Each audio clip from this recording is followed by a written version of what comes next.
is up, chat? Hey there, guys. How you doing?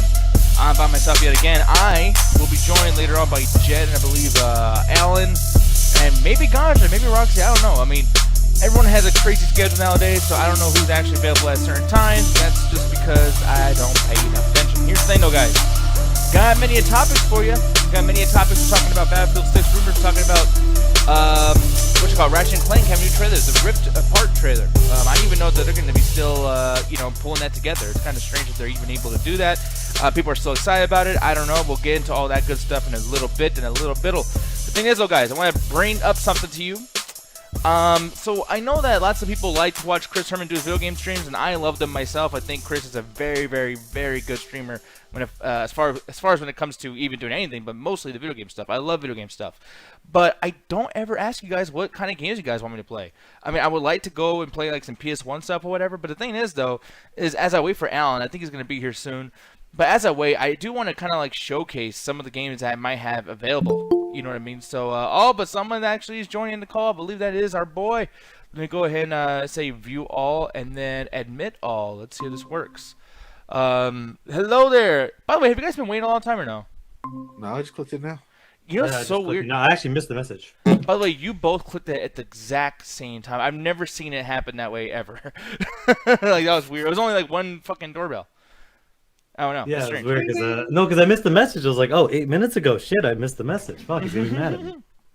No, I won't be mad at you because I was actually just putting myself out there on blast right now. I was like, so guys, I mean, it could be Ganja, it could be Rox, it could be Alan. I might not be by myself, but I don't know anyone's schedules. My brain can't take it. I don't know what the hell's going on here. Are we live?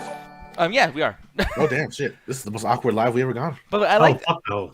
Oh yeah, no, definitely not. There's times where I started off talking about my balls and dick and everything. And they did that on That's purpose. entertainment. That's quality. He clicked the button, so he did that on purpose. Yeah, for sure. I like doing that. I like talking about my dick and balls on the stream. It's fucking awesome. Gary, Raid, hey there, buddy. Ryan, saying, it's the little things. Yeah. That got us through the day. Oh, because my What? dick. He's talking shit about it. Yeah. By the way, too, like the guys who make fun of other people's small dicks, by the way, are guys that have. You do that all the time. Yeah, you do. I literally don't. I make fun of my own dick. I've literally seen you say, "Well, bro, you want to have big the dick guys energy that with make me? fun of I'll put people's you down dicks. right now, dog." No, that's different. That's about energy. See, big dick energy is a completely different situation. I think that, like me, I have like the biggest dick energy of fucking anybody. Like I am so goddamn so great. Oh, you know, I just love myself. Somebody make a poll. I don't know what the fuck the poll is. Just Hey, you want to pull his ego poll right now. I know. I like how the first thing that comes to Alan's mind when I'm talking about dick is like, Pete, I need polls, guys. Can you give me a poll? I just need something to rub on, as Nick says. Well, it's not like you had anything going on. The thing is, though, all I'm saying is, I make fun of my own dick. So there you go. I don't know. Like, that's the thing. Like, Alan, you never even brought up your own dick on the show. Ganja has. Why would I want to? I don't know. Is there nothing to say about it? I mean, is it that bad? Yeah. That's pretty terrible, man. You should Like, see a doctor. Yeah. I'm not gonna sit here and be like, oh yeah, I got the biggest dick. That's all guys. Like, no, I don't give a goddamn shit. Well, anyways. But here's the thing, though, guys. We're not actually going to be talking about dicks, though. We're going to be talking about, the video game industry, mostly video game stuff. Like, we don't really talk too much about the video game industry on these shows nowadays because there's so many things going on about movies. And I got to be honest, like, the Mortal Kombat stuff kind of took over everything. The Invincible talk, the other comic book stuff talk. So it's like, I'm actually pretty happy that you might be able to, like, really go into video games today. And, when it comes to the afternoon shows, because of the fact that I don't have to worry about, like, getting so much topics in and then moving on because Corey's going to start, I don't have to worry about that today. It's like we can just shoot the shit, and be all over the place. So with that being said, man, if you guys have any comments in the chat or any questions that you guys want to bring up, and if you guys find topics that you guys want us to talk about, then we can definitely do that. It'll be cool. Swedish girl's like, no, let's talk about dicks. No, please. It'll happen organically later on the show. Just give it time. Yeah, that's true. Yeah. Trickle Raider says, what's good, y'all? Hey, man, what's going good for you? I know you and Rojo will be doing those streams and everything. Hopefully you're still doing that, and hopefully you're having a good time doing it. Gary saying he did a 5-hour stream of Halo 3 last night. Are we ever going to try that again, Ganja, playing Halo? Okay. I think that is a no. I mean, in all honesty, we can't get that fucking, like, offline or whatever that hack is. El Dorito, yeah. But honestly, like, we all have Game Pass. Just fucking Game Pass it up. All right, so I just judo chopped the shit out of my mic. How? You know the little, because I have a little cord that connects it to the PC. Sure. You turn around real quick, and that shit went. By the way, because guys, to put this out here, I'm not trying to like make fun, but I'm gonna be a dick about it because I always do. I like to. Here's one thing too I've learned, and once again, Alan, before you even say it, it's from my father. But like, if you shame, most things are. if you shame people into like doing quality shit and make them feel bad for just like not being great at something, they will get great at it. So I shame. Or the they fuck will out be people. horribly depressed at every failure they do because they have a constant voice in the back of their head telling them they're not good enough. Okay, and I have that too, and I know you have that. We both have that. Yeah, from you. Oh What? bullshit! No. Ganja, you you know this, this. Daddy? Literally every time Ganja, I you text know this. you. Ganja, No. You're an asshole. Ganja, did we not tell him? Both of us said that he would be way better if we practiced more on the show, and he'd be a greater host. And Alan always told me and Ganja, "Oh no, I'm terrible at being a host. I don't ever want to be a host." Yeah, because guess what? By the way, that's all I was gonna bring up. But yeah, at the end of every fucking show I hosted, Nick's like, "Man, I said this last week that was the worst show I ever seen. This week's the worst show I've ever seen." I never did that. Ganja, did I do Dude, that? did that 3 times. God, 3 yeah. fucking times. Yeah, I'm not even gonna try to pretend that didn't fucking happen. Yes. Fuck.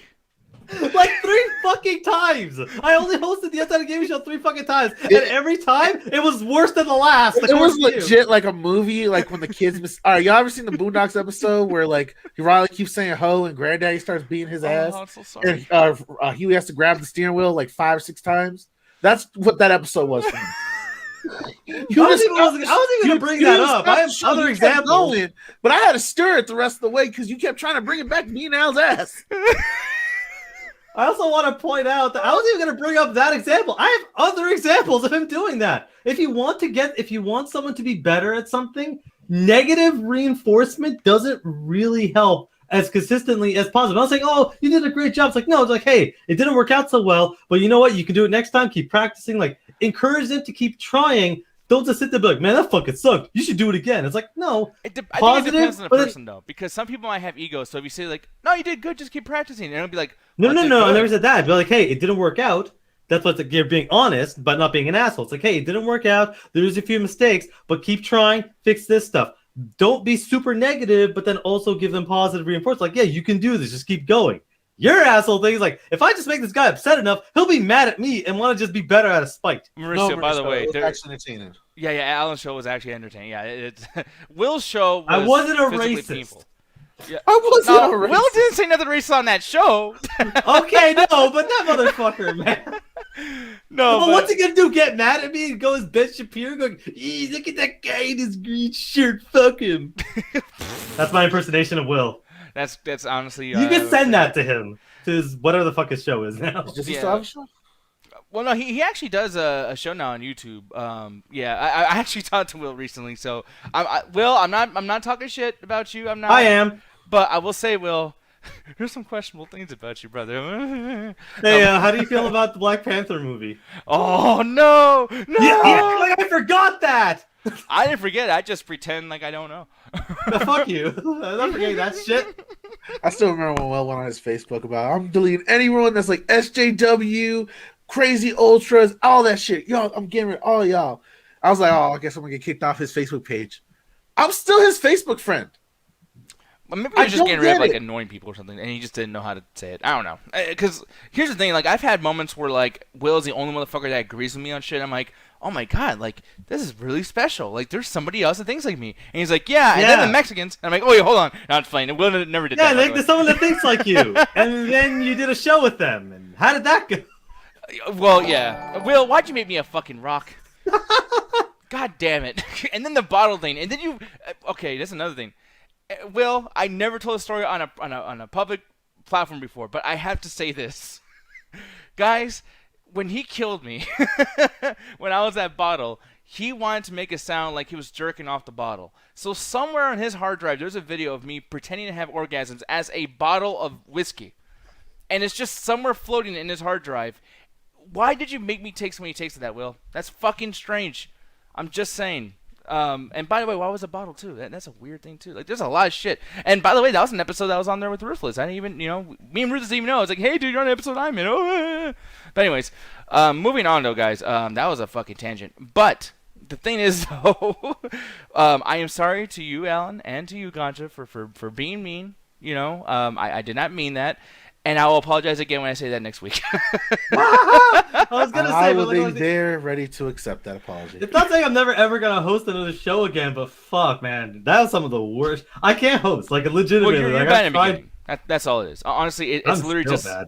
well because you don't have no confidence. You gotta have confidence, man. Like even if it's gonna be stupid, just walk into it. Just be. I'm stupid, dude. Roxy has made me feel so embarrassed about the way I start these shows. Like everything's like, "Hey guys, it's the pre-show." It's like I feel like a fucking idiot, but it's okay because I am an idiot. You just gotta lean into it, man. That's all. But Alan's actually a really, really good host. I strongly say that, and I'm not even being nice to you because you know me. Wrong. Remember, set their expectations extremely low, so that way when I fail, it's not that much of a drop. You know what Alan wants you guys to do? Actually, he wants you guys to send him messages on Facebook to go, "You're good, sweetie. You're good." That's Hell what no! it is. I want the opposite. I want to be like, "Oh yeah, you're a piece of shit. I expect nothing from you." That way, when I succeed, it's even better. But when I fail, it's not that bad. That's how you get them.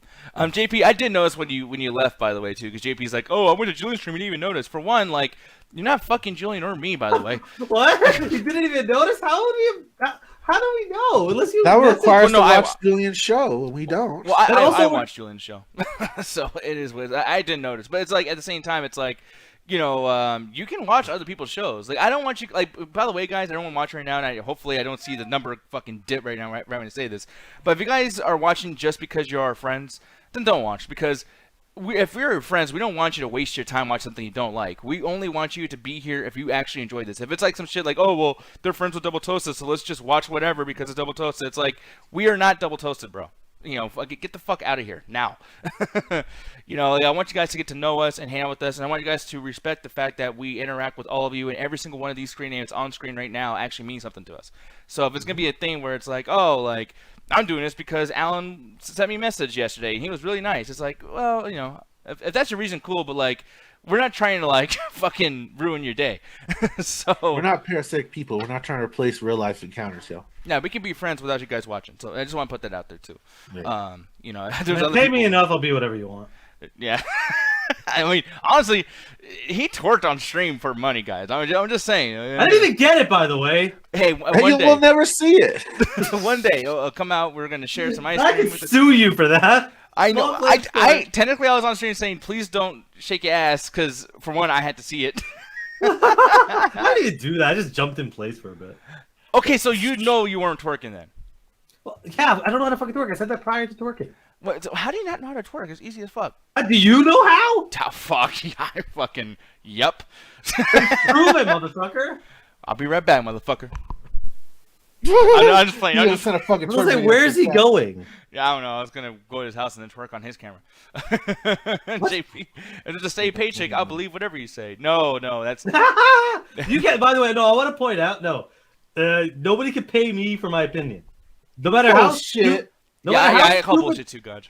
No matter how stupid you think my thoughts are, they're my own. I'm not. If someone gives me a paycheck, I'm not going to change my fucking thoughts. So, Point that out right now. I don't believe you. so chat. Be honest right now. Would you guys be mad if me and Ganja like change our opinion for money? Like, let's say like there's a product that's out there and we're like, hey, man, these headbuds are really, really good. These Raycons, oh my god, they're so awesome. Like, would you guys be upset? And would you do that, by the way, Ganja? I have to actually believe in the product. It's one of those I have to actually use it. That's Okay. my only caveat. I'm not gonna be like Alan over here, be like, for the sanctity of my opinion, I shall never receive No, that dollar. I'm not. I'm sorry, but that's how I stand by it. I don't put on a persona and change up my entire personality when I'm on the show. You talk to me after the show, I'm the same person. I might be louder because no one's stopping me. Not like Nick has to try to stop me every 5 fucking minutes.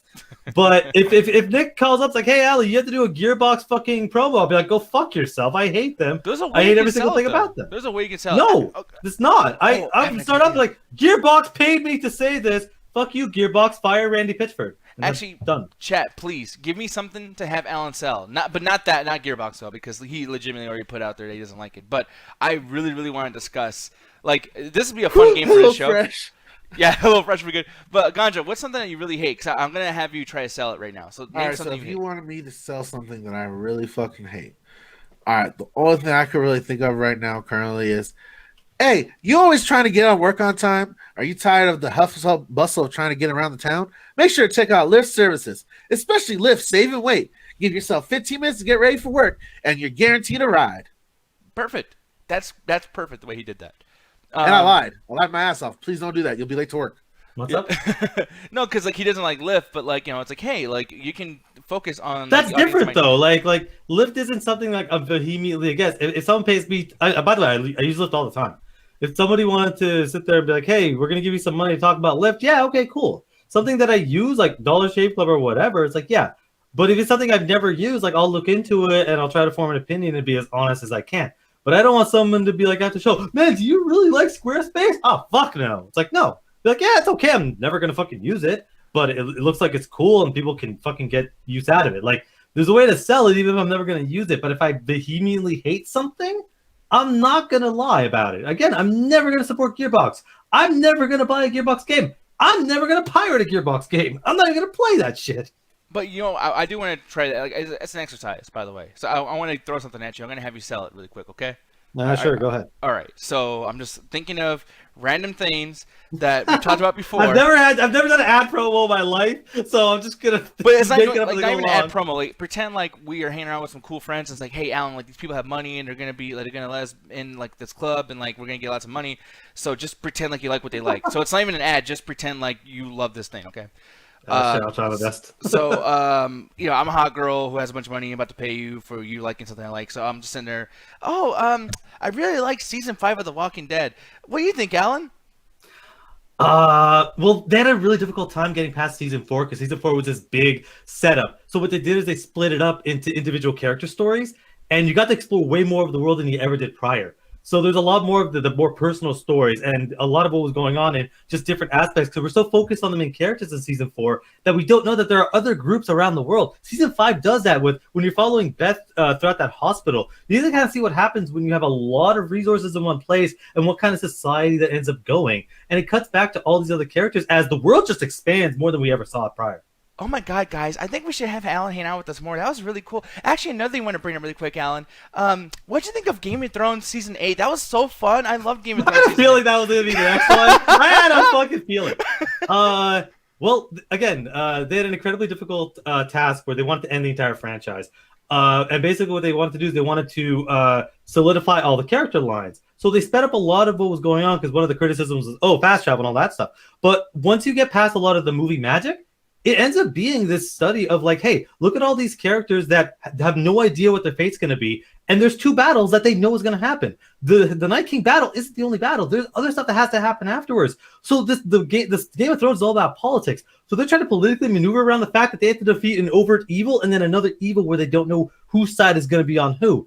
And as the season goes on, characters' stories are ending in ways that we've been waiting for 7 years at this point. Dude, you did a pretty good job. You know, that was you actually like sound like legitimately you felt that way. That's fucking nice. Oh fuck no! that sounds really good. Every character's ending was just wasted. Bran is a fucking loser, and I don't know why anybody fucking thinks giving him the throne's a good idea. But I'm gonna rewind time before that last statement. I'm still in the zone. We're all hanging out and stuff. We're all hanging out together. I'm just going to chill right there, and then I'm another guy now, so I'm not that pretty girl. I'm like this other dude who's rich, and I'm like, whoa, yeah, I like that conversation. I mean, I disagree with a couple things, but the thing is, though, like, this other show is really good, too. Yo, Ganja, I see you over there smoking and everything. I just want to ask you really quick. So stop smoking. Hey, just stop it. Cut it out. Smack the blunt out of his hand. What? So I got this right here, bro, and I gotta say, man, this is I didn't know this is Nintendo Switch, you know, and I love like mascots like Mario and Legend of Zelda and blah blah blah. Like, what do you think about this Nintendo stuff, man? Man, I think it sounds alright. What's up? Man, I think he's undercover. Like, you still haven't been sold on Nintendo Switch, even though you have it. No, I like the Switch, but in terms of like sold me on Nintendo, nah. It's just there's nothing fucking better else to get. I get on this point. I guess I could see what you. I mean, especially now that you hear if the PS4 clock dies, that's pretty much it. Yeah, that's true. I mean, I will say that Nintendo Switch. It's easily the best console album, but I think it's because of the options. I still feel like, actually, man, and I know we're all over the place somewhat, but I mean, we're still kind of in the same spot here because I'll use it to talk about Battlefield and everything like that. But Alan, these consoles, because like PS5 and Xbox One, I mean, now or not Xbox One, Xbox Series X, but we're all like doing this stuff now. We're in the middle of that. Nintendo's probably gonna come up with a new fucking thing soon, or at least announce it. Do you feel any differently that you felt about the last console generation? Like, do you feel like, okay, now it's official, Switch definitely won, or like, I don't know, what are you feeling? I've never really, ever since the GameCube, Nintendo's never really competed with the other two. As soon as the GameCube that was the last time they tried to compete, and they realized a lot of our games aren't pushing what the other guys are pushing, giant open world, the graphics, and all that stuff. we're just kind of making smaller scale games that are still a lot of fun, replayable as hell, but we're pushing smaller scale games. And then we realized there's a casual market that isn't really going to pick up the third Halo or the 15th SOCOM or the next Battlefield. They want to play one and done games, smaller games. So they realized we're going to move on, do the Wii, and they've been on their own trajectory. So I don't compare the Switch to the PS4. I don't even think that's fair. It's its own thing. Switch is incredibly successful for what it wants to do. I also have a PS4.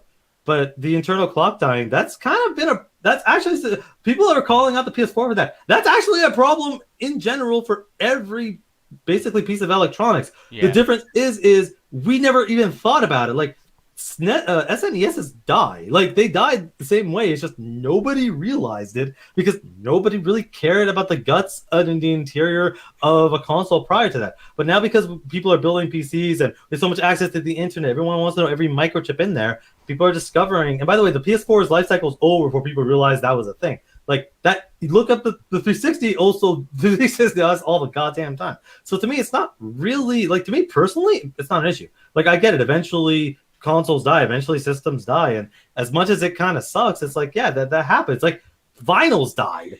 There are songs that'll never be able to get off vinyl, but hey, no one's, I mean, people should be yelling at the fucking music industry, but that's another discussion for another time. Yeah. But to me, it's like, no, things move on and you move forward. And it's like this idea that we have to consistently always go back all the time. It's like, I get game preservation, but at the end of it, it's like, I feel like that's just for really the elitists. Mauricio saying he's having fun with Mario 3D World. I still want to play that too. But then again, it's like a lot of these games too, not to say you're wrong for even feeling that way, Mauricio, and it does still fit liking that generation, but it's almost like, yeah, like why are some of the best games on the Switch shit that's old? Like my favorite thing about the Switch is honestly the NES and SNES emulators that are on it, and then I do like I mean that Link's Adventure game, right? Like people love the fuck out of the game, and it is new and it is made a specific way for the Switch, but essentially it's just an old Zelda Game Boy game. It's like, man, like you look at PS4, there's so many games made for the PS4, and then some games are made for PS5, and we just get ported to PS4. But it's like, it's good for its system. With Switch, it's like if you can't afford a Switch, you do have means to get the same fucking, experience through something else. Mystery Dungeon DX, you can get the fucking one that's on Game Boy Advance. Like, there's a bunch of shit like that. Keen 33A says I've been playing a lot of Gungeon on Xbox One. Yeah, I feel like this is a good time for exit or enter because there's two different games. Both are really good. Yeah, actually, someone's at my door. This never happens. I'll be right back, Alan. I'm always being interrupted on these fucking shows. I'll be right back. Pretty much. But yeah, look, at the end of it, it's like when it comes to what's gonna happen, because I know Brightbird's asking, does Nintendo have a plan for this generation?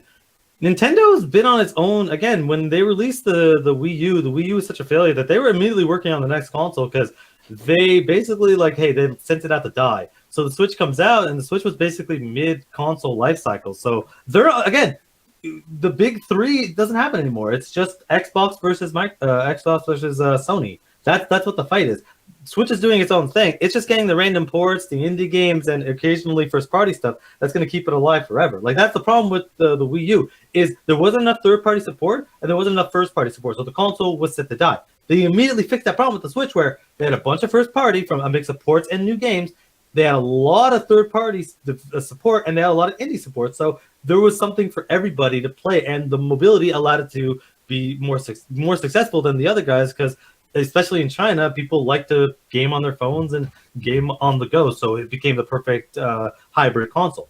As far as their plan for this generation, I honestly, I know they said that they weren't going to do a Switch Pro, but I think they're doing a Switch Pro. I don't think they're going to call it a Switch Lite or a Switch 2 or something, or they're just going to come up with a new console, but they're going to do a Switch Pro. There's no way, especially the way some of the first-party games run, like Hyrule Warriors, Age of Calamity, and Monster Hunter, they're gonna do a Switch Pro. I think that's what their plan is. Yeah, I'm over here looking at this. It's like, man, this became the Untitled Gaming Show, and I leave. God damn it! That's what I should do. I should have just left and just heard you guys the whole time. Just have your own little personal podcast. Yeah, be like, this is interesting. Nice. We just got Chuka Rare to completion. Our competition now is PlayStation, Xbox, and PC. Oh, so Alan, apparently, there's a bunch of new shit coming on Game Pass this week, including Second Extinction. Oh yeah, whatever the fuck that is. Oh, how dare you! It's dinosaurs and guns. I man. don't care about dinosaurs. Why are you like this? Ever since Fallen Kingdom, you've been an asshole when it comes to Yeah, dinosaurs. ever since one of the worst movies I've ever seen. Yeah, but then this whole time, Ark's been around here trying to keep you fucking happy, but yet what? Yeah, You're gonna be I an like asshole Ark. still? Not because of the fucking dinosaurs, because I love the building. I hate you. I can't stand. I hate the do. dinosaurs. I fucking hate dinosaurs. But no, Ganja, what do you feel about that? Are you down to play Second Extinction? And why don't you have Game course. Pass yet? I don't got Game Pass because of one simple reason. I ain't paying for another fucking pass thing. Okay, dude, I get you. Fuck that. I'm done. They got my money enough. I'm just gonna buy the game if I really want to play it. If not, just find other means of communications with video games. But besides that, nah, I'm not really shit. And outside of like, hey, I might try to just hang out with you and play the game once in a while.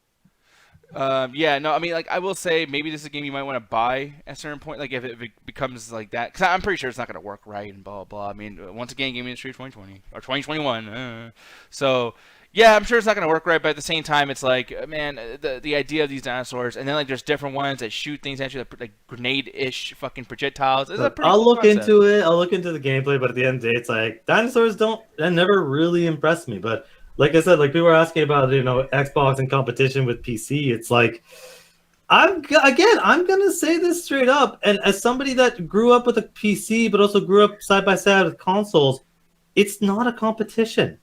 It's a completely different platform that in almost no way, like, okay, PCs, like, people are so focused on the last generation because of how easy it became for PCs to be built. Prior to the PS4, when you're in the 360 and PS3 life cycle, building a PC was archaic. Like, there was people were starting to do the YouTube videos and all that stuff to just teach people how to build PCs, finding parts, compatibility, all that stuff.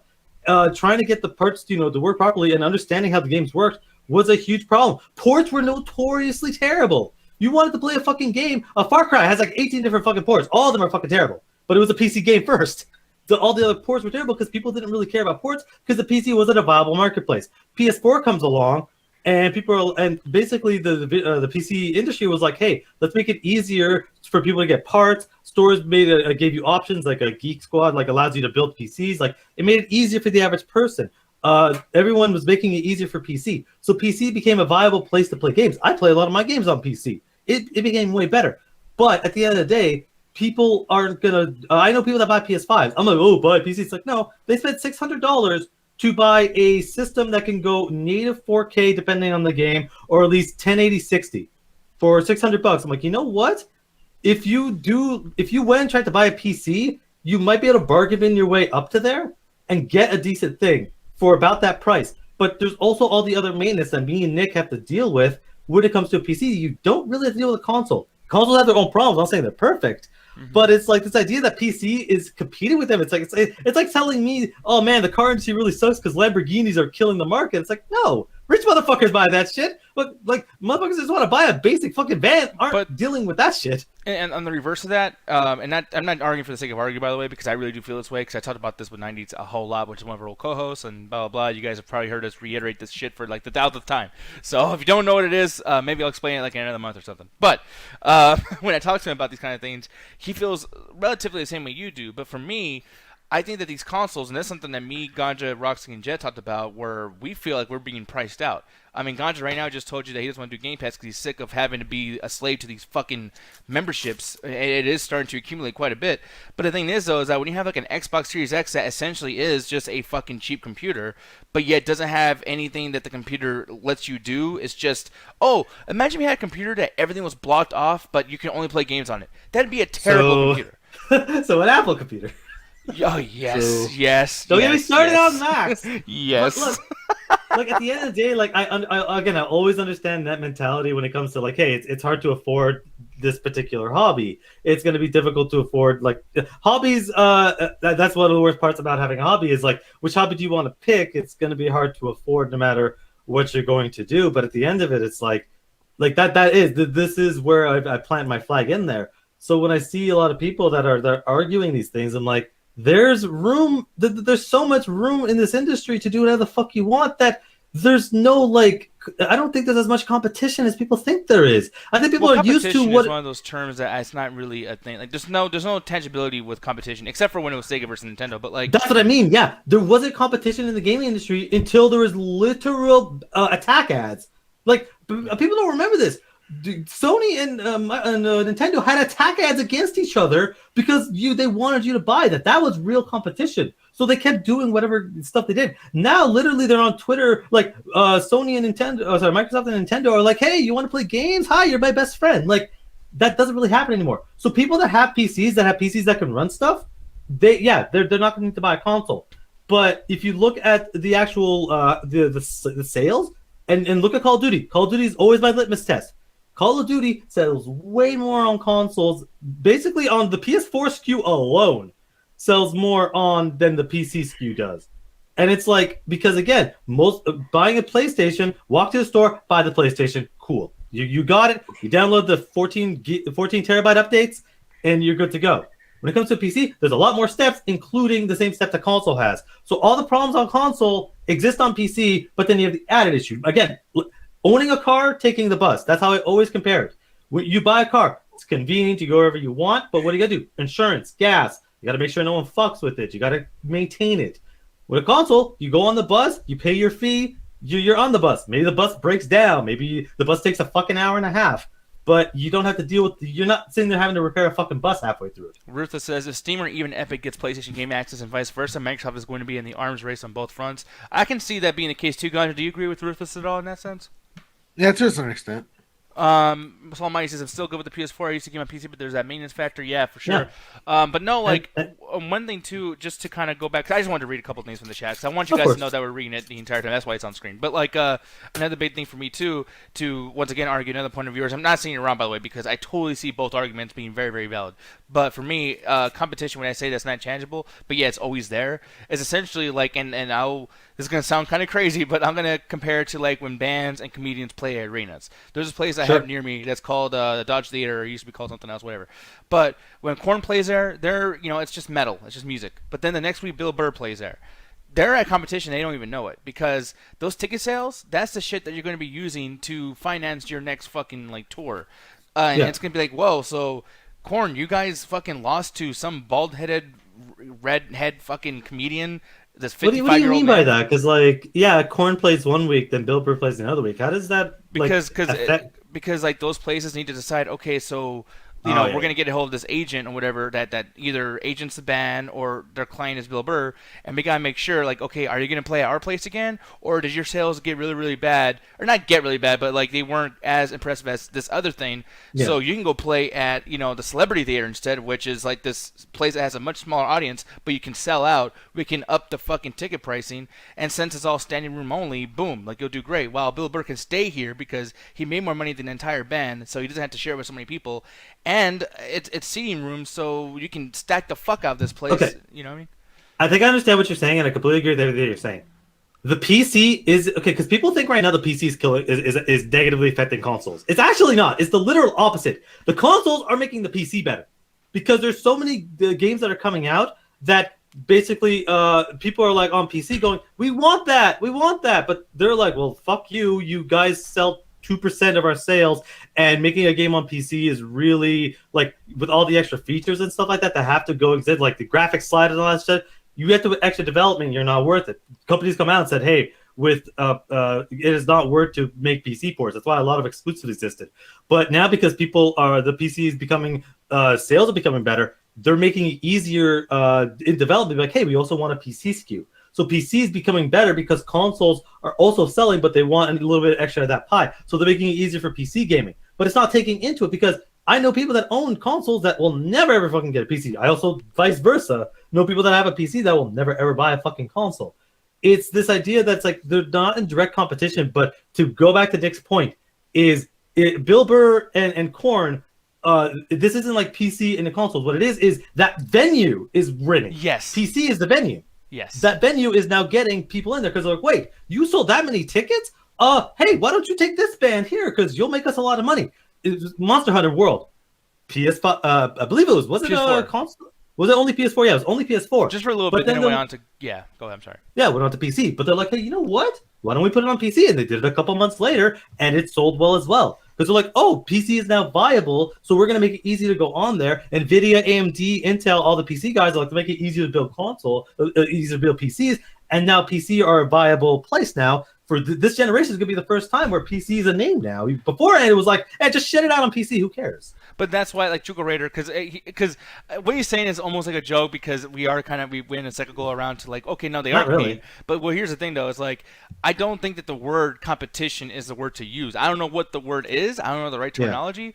But essentially, there should be another word that we should be using where it's like these things are not competing, but they are competitive. Like, it's the best way to sum it up is I was watching War Dogs the other day. Also, this is 2016 movie, and it starts off with like there's all these like contracts, and they make millions of dollars, and as soon as the contract comes up, a big wig takes it up and calls it their own.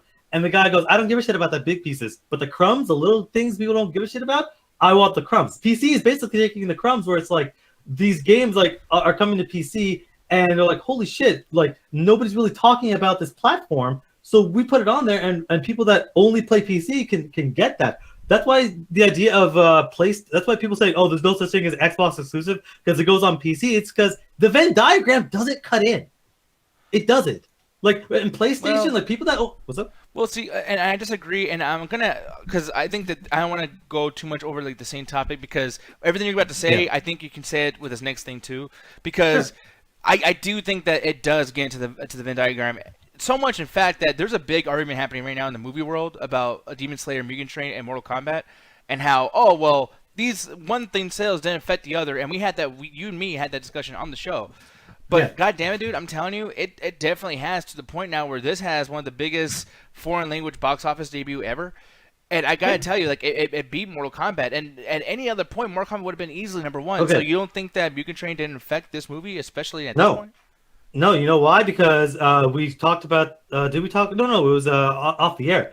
But what did we talk about? That Demon Slayer beat One Piece as most popular manga of the year, which has apparently, from what the anime fans told me, has never happened. Like One Piece is always consistently like up on the top. But Demon Slayer comes in, and it's one of the most popular fucking animes out right now. It is so fucking high up that, of course, it was going to sell well with a movie. Like, My Hero was the same way. Remember when My Hero was the most popular fucking anime out there?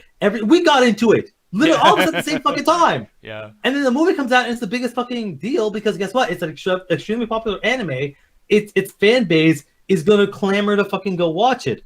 The Mortal Kombat fan base is also going to do that. But at the end of the day, what's a bigger fan base? The obviously the fucking Demon Slayer because they're more recent and it's new. It's only been out for like a year or two, so it's more fresh. Mortal Kombat's been around for a while. You have the established fans, but that's why so many people are angry at it because they've been fans for so long. But it's a bigger fan base. But they weren't taking away. It's not like someone going, I'm gonna watch Demon Slayer instead of Mortal Kombat. It's like no, they're gonna watch both. But it's going to be people that have no idea what the fuck Demon Slayer is. You're probably right, but then, I mean, it all comes down to perspective and stuff, too, but we started this entire statement with Ganja saying, hey, hey, Ganja, you can do Game Pass. No, I'm not going to get into another one of these fucking membership things, and it's only $10. But PlayStation has him because, there's perspectives. He's playing with us. He's doing the whole Call of Duty thing, whatever the fuck. I have no choice whatsoever. Yeah, and literally, like, these things have to affect each other at some point. Like, I understand, like, maybe not as grand of a scale as I'm trying to say. I mean, I'm a little hyperbolic sometimes. but the thing is, it's just like, I gotta tell you, man, and I've said this so many times, like, I mean, last year, 2020 was a really bad year for release dates. Cyberpunk 2077, I strongly feel this way, and it's probably going to be talked about historically in about a year or two. Cyberpunk fucked up an entire season of gaming. They fucked up 100%. Everybody. But again, Call of Duty's been doing that for decades.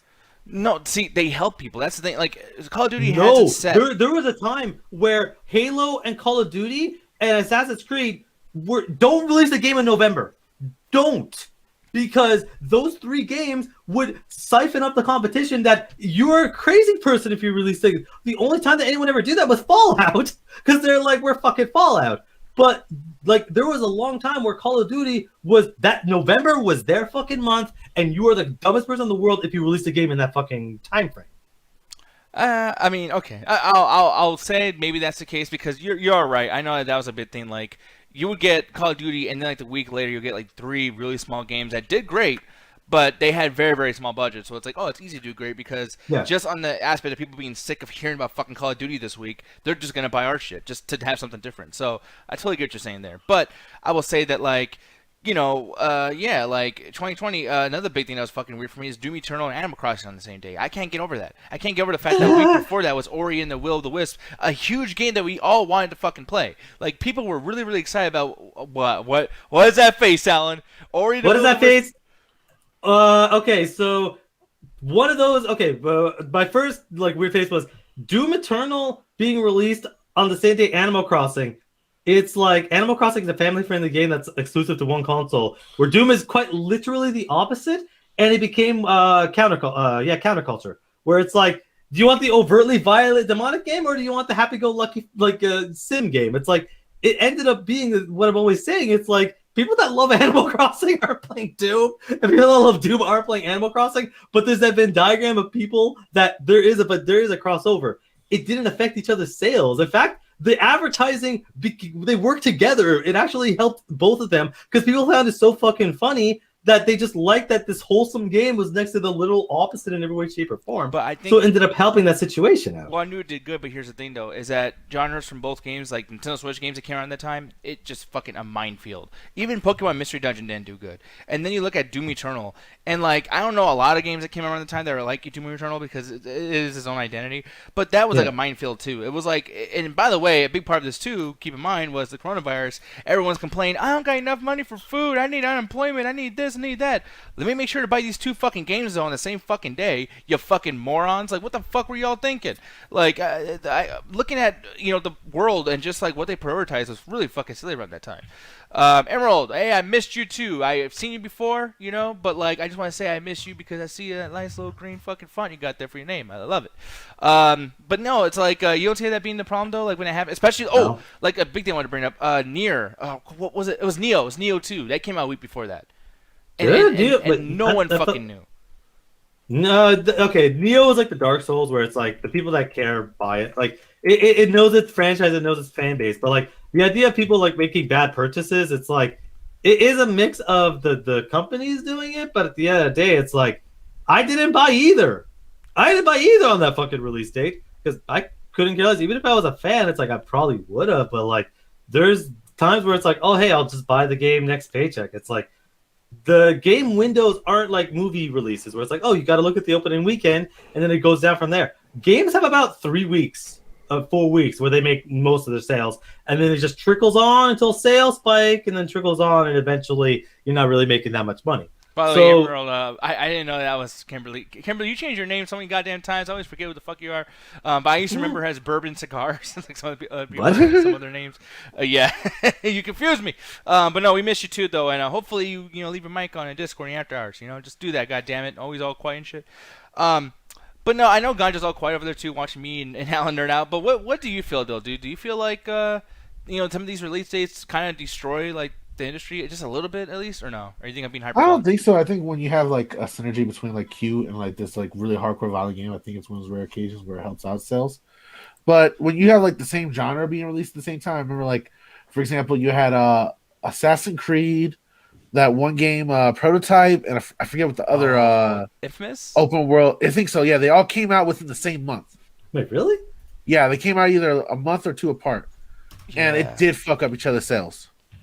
Yeah, and Infamous had a big resurgence because when the PS3 thing fucked up the Sony accounts, they had that as one of the free games that you can get. And I gotta tell you, it got popular as fuck because everyone down got that game. I'm looking this up right now. I think Prototype and Infamous came out around the same time. But I know for a fact that Assassin's Creed did not come out in any of the months. Yeah, it was 2 years before because Assassin's Creed came out in 2007. Yeah, but even 2009 with Assassin's Creed 2. Assassin's Creed games historically come out in October to November. Oh, okay. Well, yeah. That's why I know it's like May. Like no, nothing comes out of like Ubisoft doesn't release that many games before like the September to December route. By the way, though, to Ganja's point and to your point, I I gotta tell you, I did not know Prototype came out around the same time. When did it come out again? Oh, they actually were in competition for a while. The original thing was going to be that Prototype was going to be an Xbox exclusive, and Infamous was going to be a Sony exclusive, and they were going to compete with each other. Like they're like, no, we're like almost like a wrestling UFC, like this versus this. But then Activision realized, well, we're greedy as fuck, and in all honesty, fuck your thoughts, and just made it on every platform. Yeah. By the way, yeah, I'm looking at this. June 9th, 2009 is when Prototype came out. I gotta tell you, dude. Infamous killed the fuck out of this game a month later because Prototype was cool, but I love Prototype, but Infamous was so much better. Yeah. Oh, I fucked up. May 26th is when Infamous came out. So okay, this came out afterwards, but then that's so surprising. It's like, so is there a clear better game as far as quality goes? Because they seem so similar. What do you feel? Infamous is better in every single conceivable way. Like I love Prototype 1. I don't know. Prototype 1 is great. Okay, I've the opportunity to beat Prototype more than once, and Prototype 2 as well. Those games are great, but Infamous 1 is better in every single conceivable fashion. The open world's more interesting. The story is way better. The combat is way fucking better. The RPG progression is way better. Like every single thing you can pick, even visually, was better because it was exclusive to one platform, which means they only had to build it to work on the PS3. Whereas Prototype had to be on everything from Xbox, PS4, PC, which means like cross-platform games always look worse than an exclusive game because exclusive only has to work on one SKU. Whereas a cross-platform has to work on multiple SKUs, so that's why you get so many different weird variations because it has to be an everyman. It has to work everywhere. Whereas a exclusive only has to work on one. But yeah, no, I stand by. I'm sorry. I love Infamous 1, but it's better. You cannot sit there and tell me that you are that the twist in that. Shut up. That the twist in that fucking game in Infamous isn't one of the best fucking twists. And by the way, there are two. And I know which one. Either one of them is one of the best fucking twists in that game and one of the best twists I've seen in video games. Well, me not being much of a M. Night Shyamalan fan, I don't give a fuck about twists. The thing is, the story is fantastic before and after. But the twists are so fucking good that I legitimately, one of the twists, I threw my controller because I was so upset.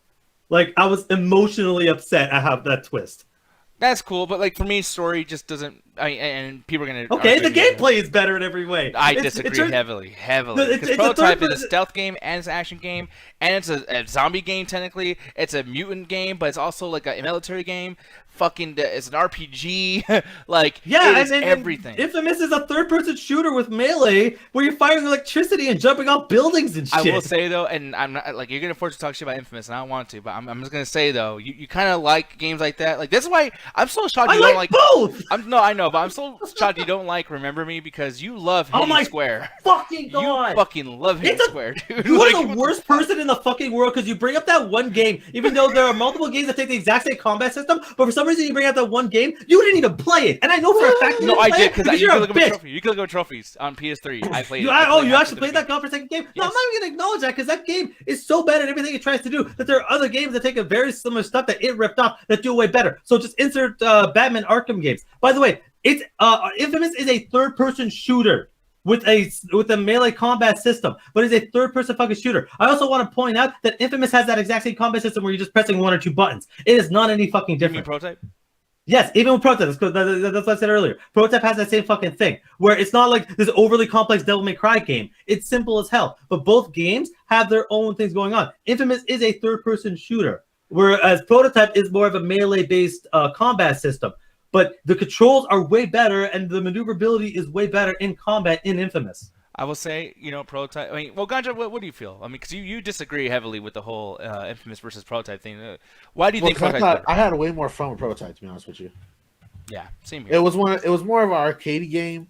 You had a little bit more to do in terms of destruction. Infamous was a lot more story driven. I will give Alan that credit.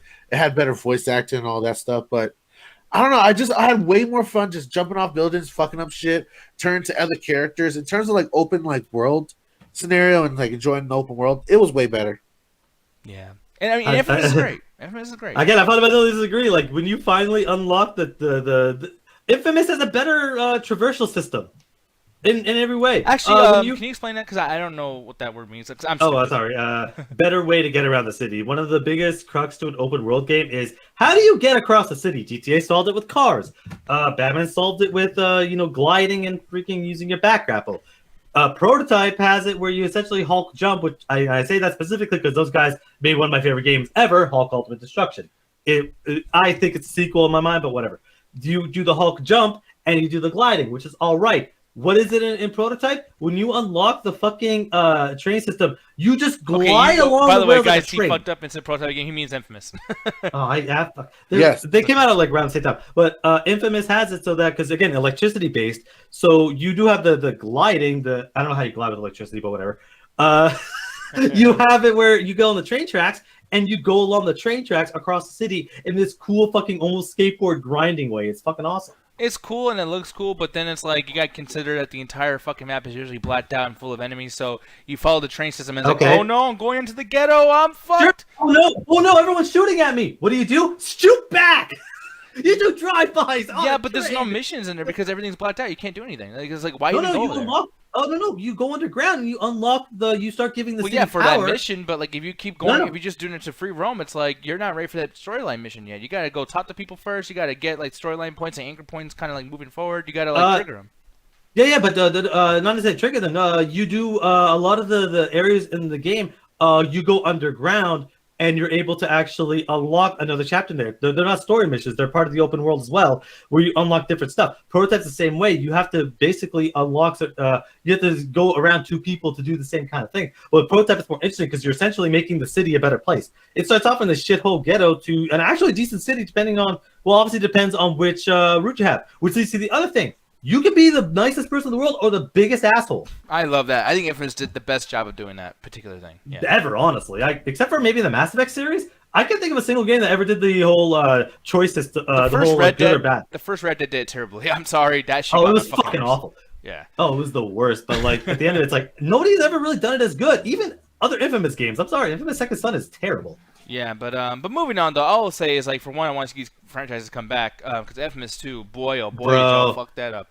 I love Infamous 2. Infamous 2 is fantastic, but Activision was when I stopped. That was the point where I never forgave Activision because that game came out, sold really well, and they shut down. They killed the company. Yeah, which is I mean the same thing. So many great games had to deal with companies that did it, like Dead Space. That's another one that they kind of had to go through that shit with. So it's really fucking annoying. Moving on though, speaking of video games, and we kind of talked about Demon Slayer thingy.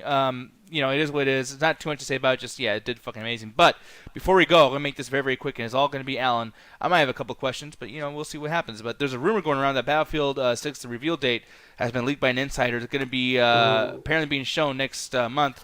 What needs to happen for this to be a really cool thing? Because I gotta tell you, dude, I don't think they can do just another Battlefield sequel and be like, okay, go play it again. It's like they need to do something different. Something needs to happen here.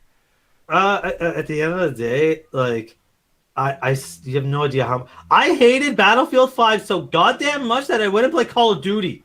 and Call of Duty welcomed you in, and they gave you a good time. You're welcome. And then Alan. they also shat on me because I bought Black Ops because of how much I enjoyed Modern Warfare, and I regret that purchase. Legitimately, I regret it. Yeah, like, me too. Zombies is kind of fun, but I've never been a fan of zombies. The only thing that makes a game fun is just like with Anthem, where you play with friends, and the friends made it fun. Like literally, I like it because Ganja, Roxy, and Jet, and Naive. That's it. I prefer War. I honestly prefer Warzone because again, I want my enemies to shoot back at me. That's a very simple thing. I don't like zombie modes because shooting, name of zombies. Yeah, it's difficult and environment and guns and all that stuff's kind of cool. But I like it better when the people shoot back at me. That's a personal thing. But with Battlefield 5, it was like I'm gonna go on a rant. I have the time. There's people here. I'm gonna go on a rant of why I hate Battlefield 5. Battlefield 5 is one of the worst Battlefield games because it's a consistent thing of DICE. For some fucking reason, they hate the medic class. In almost every game, they'll have a good medic class in Battlefield 3, and then they slowly start to fucking ruin it. They ruin it by doing a time delay on the heal. You can only resurrect people twice, and basically, like, the entire point of being a medic just completely gets shut down. Battlefield 4, they managed to fix that, but you can revive as many times as you want. Your fucking medical healing stuff works. And what makes Battlefield very different to Call of Duty is the classes. You play as a medic, you get to heal people up, you can heal yourself up. You play as the assault, you get like access to rocket launchers, and you can throw fucking grenades to take out tanks and shit. That shit was always really cool. You play as a support, and I'll never talk to you again because I hate that fucking class. Then you play as a sniper, and you can snipe around. And the weapon classes are all interesting.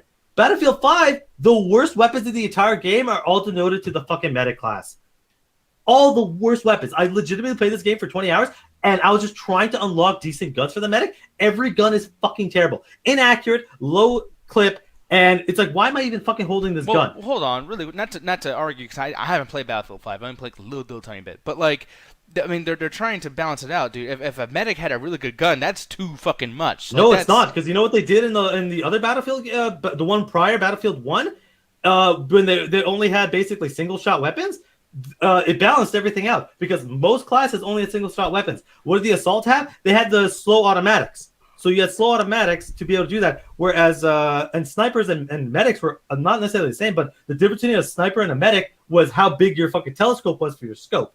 There were similar kind of weapons. Battlefield 3 had decent weapons for the medic class and decent weapons all around. But the weapons are so bad. They're so bad to the extent where they're almost objectively useless. To the extent where I just stopped playing as a medic. And by the way, they kept ruining the class too, because now everybody can resurrect. Doesn't matter who you are, you can resurrect. But it just takes like 5 seconds longer versus it's instant with the medic. But then if I can resurrect every class and the gun stuck for this one class, why am I ever playing this class? There's no benefit to doing it. Yeah, and that sucks too, because medic, I mean, the only medic I've liked in any of these games, honestly, has been the Resistance 2 medic when you're playing cooperative, not competitive, because competitive is fucking terrible, but cooperative medic was cool, but like I don't like them in Team Fortress. I hated them in Killzone. Oh my god, the medic in Killzone games. Holy I love Team Fortress. I love being the medic. The medic is the coolest thing in the world. When that dude has your back, or Mercy from Overwatch, when they have your back, Overwatch is good. You're Yeah, unstoppable. that's true. Yeah, Overwatch is actually but then you gotta hope that your friend's playing as a medic, because if you're playing with some rando, they don't fucking know. That's your ass. Which is always the problem, especially in Battlefield, because that's the problem when you ruin it. When you make a class like, because again, they ruined it in Battlefield 4. Which means in Battlefield 1, people didn't really want to be the medic till about halfway through the game, when halfway through the game's lifetime, where people were like, "Oh, let's actually do it." But at the end of it, also Battlefield, the fucking level design is so bad that, you know, when you play Modern Warfare 2, and there's always those levels that the entire battle just went to this one hallway, and you're just shooting people. That was half the maps. DICE is one of the worst map developers. If Treyarch didn't exist, I'd say they're the worst. But yeah, there's Treyarch, like a trench game. There's a trench map basically, and there's like holes in the ground, and it all leads to like a centerpiece. And there's always that one fucking idiot that goes in there and is like, "Okay, I'm gonna hold it down, bro. Everyone can see you. Like you're gonna die no matter what." No, I remember in Battlefield games and in Call of Duty games coming out, it was a fight between Treyarch and DICE to see who can make the worst map. Yep. Like. And it kept going back and forth. DICE, wow, you made one of the worst maps ever. I think every single standing point, there's a window for a sniper. Wow, who designed this fucking place? Then DICE is like, we're going to make the Battlefield, we're going to make the entirety of North America a single map with 30 players, so have fun finding someone to shoot. Like, they went back and forth. What I want from Battlefield is I want inspiration. I don't want you to sit there and be like, we got to do something crazy and different. I want you to be inspired. Battlefield 1 is one of my favorite fucking games in the world because it managed to do everything well. The shooting was fantastic. Everything felt balanced. The levels were great. You managed to fix up a lot of the scoring system so battles lasted a lot longer. A lot of the cooperative made a lot more sense. The team-based stuff was fantastic. All I want is just go back to what you guys were doing with Battlefield 3, 4, and 1. Like, Battlefield 5 is a major step down in every way, shape, or form, but doesn't mean they can't come back. Because the best thing about Battlefield was it was the big maps, the amount of players, but also how cooperative it was. Because of the fact that you had different character classes and not just loadouts, it meant that people would funnel into these character classes, and it was almost about even. It was very similar to playing something like Overwatch or whatever. But the mix of the classes being really well done and being balanced to the levels being multiple entry points and multiple ways to approach it made it so that every game felt different. With Call of Duty playing the multiplayer, like especially in Black Ops, every map feels the same. Run around this fucking canyon and shoot people till the timer's up. Modern Warfare was a little bit better because the level design was spread out a little bit more, but it's just like, you can do it. If Call of Duty basically took everything you guys ever fucking did, you guys can fucking make a good game. Yeah, no, I can definitely agree with that. You know what I mean? And there's other people too, like other franchises, as far as like first-person shooters are doing something different. I won't say good, but you look at fucking Rainbow Six, and like they've definitely carved out a place to have an identity versus all the other shit. So it's like Battlefield. I hope you guys do the same. You kind of already did that, so it's like no matter what they pull out, it's gonna feel a little bit different. But like, yeah, I want something new. That's pretty much. I'm gonna buy it. Like, I tried 3 different times to enjoy Battlefield 5, and I hated it every goddamn time. I literally bought it twice. Like, I tried my best. I'm a huge Battlefield fan. But man, I'll buy the next one. Straight up, I'm buying the next one. It already has my money. But I'm gonna come on this show in a screaming rant if it's terrible. And I would love to see that because it would just make you feel special that Battlefield can be talked shit upon, and you're not going to be talking shit about Call of Duty for once. That would be nice. I would enjoy that. Well, fucking Black Ops is terrible. That campaign is decent, but the fucking combat by the is time awful. Battlefield 6 comes out, they'll be old by then. Because by the way, this year we're getting Sledgehammer, and then next year we're getting Infinity Ward. So it's like or Respawn. I think they're called Respawn now. So it's like. Yeah, like Call of Duty is going to have 2 good years, and then when 2024 comes around, we'll deal with Black Ops Cold War 2 or whatever the fuck, and it's going to be terrible, and we'll be mad about it. Because no, Nick, you are right. Infinity Ward does make the Modern Warfare Respawn, the guys that make Titanfall. Okay, well, like I remember people left from Infinity Ward and they did Respawn. That's what it was. Yeah. And by the way, Respawn, love you guys. Apex Legends, cool. Titanfall 2, fucking amazing. Like I fucking love Respawn. But EA hates Respawn. Which I don't know why, because they're probably the only reason why they're making money and they're even talked about right now. You're goddamn right. EA's fucking stupid. Oh, by the way, that's not just me being facetious. Legitimately, do you know the story of why Titanfall 2 failed? No, actually, I don't. Okay, and by the way, this will be a perfect full circle. Battlefield. Look up the release dates of Battlefield 1 and Titanfall 2. Okay, let me see. Battlefield. Wait, Battlefield 1? Yeah, Battlefield 1. Okay, October 21st, 2016, and Titanfall 2. I am so curious what this is going to be. The next week?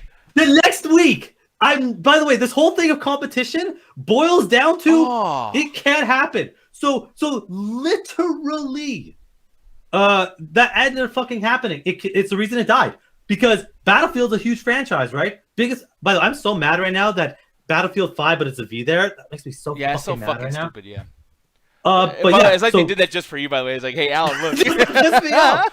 But that was the biggest deal. Everyone was like, what are you doing? Why are you killing this game? It'd be the equivalent of I don't even know. Okay. It'd be the equivalent of releasing an indie movie. What's that? What's a fucking decently good indie movie? The Father. A week after Endgame. It's like, bro, what are you doing? See, okay, like you say that, but then it's like, for me, I thought Titanfall was pretty big. And I was thinking, like, okay, let's say I only had $50. I think I would wait till like the newer game comes out. I wouldn't get Battlefield fucking 1. I would have got Titanfall 2. No, the thing is Battlefield is one of the biggest first-person shooter franchises. It's right next to Call of Duty. But the thing is they hated Titanfall because Titanfall wasn't. They pulled an Activision. Titanfall wasn't as big as Battlefield, and they didn't want to keep giving Respawn money to make this game, even though. If someone told me that they like Titanfall 2 better than Battlefield 1, I wouldn't even necessarily fault them. They're both fantastic games. But EA hates them so much that they forced them to release it in that time frame, and the game died. Because, of course it did. One of the biggest first-person shooter franchises next to a game that only has one other entry that people didn't really like. You know what else happened, too? Because I'm reading about this while you're doing this. And by the way, people, like, Alan just knows this shit. He didn't, like, read some topic. Like, this is just, like, we didn't even prepare for this. But I'm looking over here, and like the week after November 4th, Infinite Warfare came out, Call of Duty, which they still had the no! So it was sandwiched between the two biggest fucking franchises in the same type of fucking genre of games. That's a sad story. There should be a documentary about that shit. Damn, that's a good way to get your movie fucked. Yeah, and the thing is, EA. That's why legitimately I don't like EA as a publisher, because when they were coming out during the release windows of these games and talking about it. At one point, EA representative goes, no, we're going to continue supporting Titanfall 2. We're going to do everything we can to keep that game supported. Titanfall developer representative goes, whatever the fuck that means. Wow. That is like, so fucking... In the same interview, like, EA fucking killed that game. And by the way, just to put this out here, guys, that's why I get mad at gaming fans. And I'm not talking about Alan. But, like, Titanfall 2 gave you free DLC and all this shit. Battlefield did not. Call of Duty, at that time, by the way, like, I like Call of Duty now. They've done nice stuff for us now. But 2016, Call of Duty was fucking people over with the DLC stuff and the buyable, purchasable shit, whatever. Season passes were started by Call of Duty. Yeah, and I'm telling you, 2016 was especially a bad year, to the point where you couldn't even unlock things unless you buy a thing that allows you to unlock the fucking things, and you still got to play to get the fucking things. Like, Call of Duty was doing some terrible shit after 2014, because I think Black Ops 3 is the first one that started really, really doing that.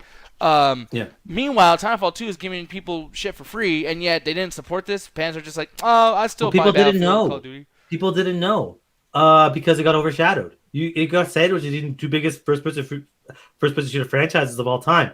Like, I remember I bought Titanfall because the thing is, you got to understand, Titanfall 1, the biggest problem was it was relatively unknown, it was experimental, and they had the whole DLC problem.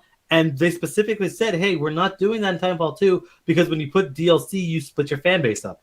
And they were one of the first games to do, hey, we're just gonna keep giving you content for free to keep playing the game. But the problem is, it's like releasing this indie darling in between two bigger games. Everyone's gonna be like, what the fuck? Like, so hey, which first-person military shooter do you want to play? The one you actually know, or the one you only kind of heard of, maybe? Yeah, that's true. And one that looks different, so different, in fact, that you probably feel there's gonna be a learning curve. Like that's gonna be another situation too. Oh no, that looks like Black Ops. And Black Ops, I kind of like Call of Duty. Oh, I'll play Battlefield. Oh, I'm a huge Call of Duty fan. I'll wait a week and play Call of Duty. Yeah, that's a fucked up time to come out. Jesus Christ! But I'll never forgive them for that because that's some shit you see in a fucking movie where the publisher is like, I hate you guys, and I'm gonna force you to come out there, and the guys have to work together to try to save their company. That's some like movie villain shit. Yeah, that shit's wonderful. But yeah, guys. Well, here's the thing, though, guys. I would love to continue talking, but I gotta do a couple of DT Bites videos that were rendering this entire time. So now that this shit's done, I am gonna get going. But with that said, Alan, why don't you tell people where to find you over there in the Metropolis Collective, and then we'll see you guys later on. We're going to do the pre-show for What Up Son, or no, for Weekly Roast and Toast at 8:15 CST. Might not be as many topics. I might even just do a fucking video game or something. I'm not entirely sure. But Metropolis Collective, here it is. They're Alan, and why don't you tell people where to find you? Alrighty then, if you're here to hear more of my thoughts, check out the Metropolis, where I'm with the other crazy motherfucker, not Nick Ganja. We just had an episode that comes out, so be sure to check that out. We all go on our rants, typical crazy ass bullshit, so be sure to check that out. Follow us on Facebook so you can get when the premieres go live, and drop a like if you can. Oh, yes, people. With that said, thank you. We love you guys very, very much. Thank you for hanging out with us. I see all 30 people in here, all 35, actually. You guys did not have to be here, but you guys did, and I love that. So thank you so much. Battlefield is still a better franchise than Call of Duty. Just because they had a few bad games doesn't mean it's a worse franchise. Call of Duty is amazing. You leave Call of Duty alone, people. God damn it. I love this shit so much. Goodbye. We'll see you guys later on, and that later on will be literally 3 or 4 hours.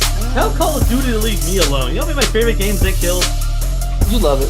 No, I don't. You've been enjoying it since last year. One game. Call them daddy.